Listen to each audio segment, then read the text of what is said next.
Hi everyone, I'm Yvonne. The topic I'm going to present today is a theater of Taiwanese, politics, ideologies, and 歌仔戏. As a Taiwanese myself, I experienced the rise and fall of the 歌仔戏, and now I have seen the rise and comeback of the 歌仔戏, so I will argue on this topic with my deep connection with the 歌仔戏.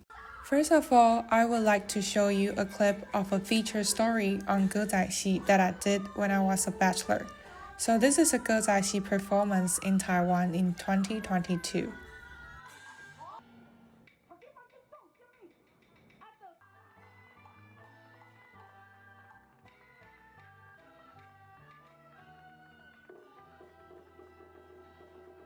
Gozaishi has been a traditional Taiwanese folk theater that has been through a lot of suppression and distortion. And one is the domination of Japan, and the other is the leadership of the KMT government. And during the domination of Japan, Gozaishi was described as poison and an evil serpent. And they tried to Japanize Taiwanese theater and force Taiwanese to perform in traditional Japanese kimono and speak Japanese. Moreover, 歌仔戏 was being prohibited at that time.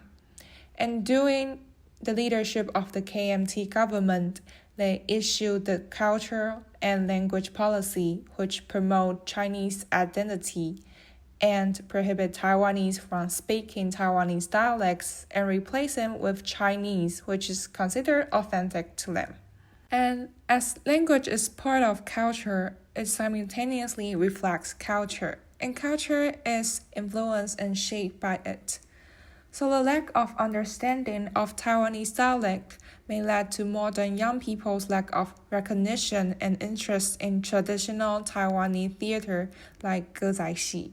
Moreover, by forcibly conditioning the indigenous mind with negative knowledge, colonial institutions can maintain their power and dominance. Therefore, in this case, KMT imposed the notion of legitimacy of Chinese culture on Taiwanese people, which also led to insecurity and lack of confidence of Taiwanese theater culture like 歌仔戏. Applying modern examples, in the power domination, the world superpowers seek to impose their principles and cultures in the name of globalization. So mainstream cultures such as K-pop and Western cultures are continuing to invade local Taiwanese culture and suppress the spread of Taiwanese traditional theater such as 歌仔戏.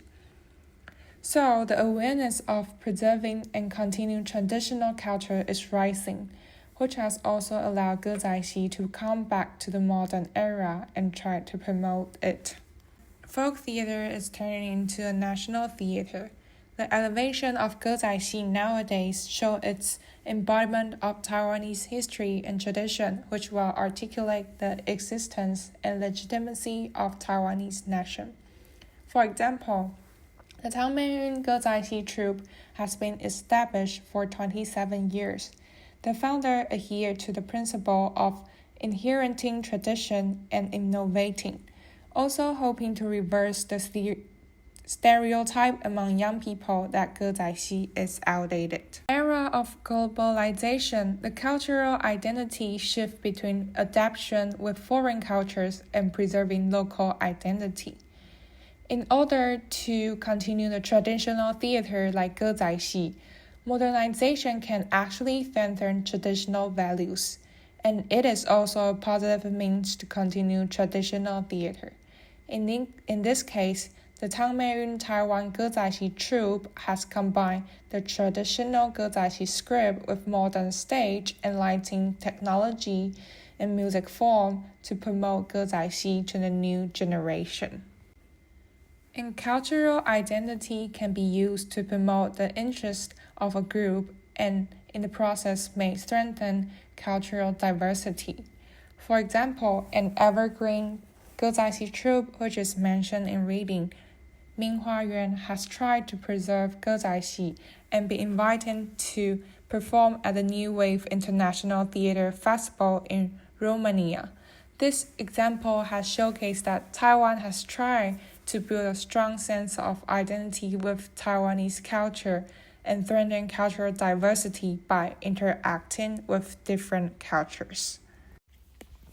Thank you guys for listening, and here are my 2 questions for the discussion. Number 1. In order to pass on traditional Taiwanese theater, people began to modernize and integrate Western culture into the Gezai. Is it possible that this is actually a compromise with Western cultural hegemony? And number 2, Taiwan has experienced cultural and linguistic oppression from Japan and the KMT government, which also distorted the development of Gezai. In the context of modern globalization, will traditional culture also be weakened by the dominant mainstream culture, and will this also distort the development and preservation of traditional culture?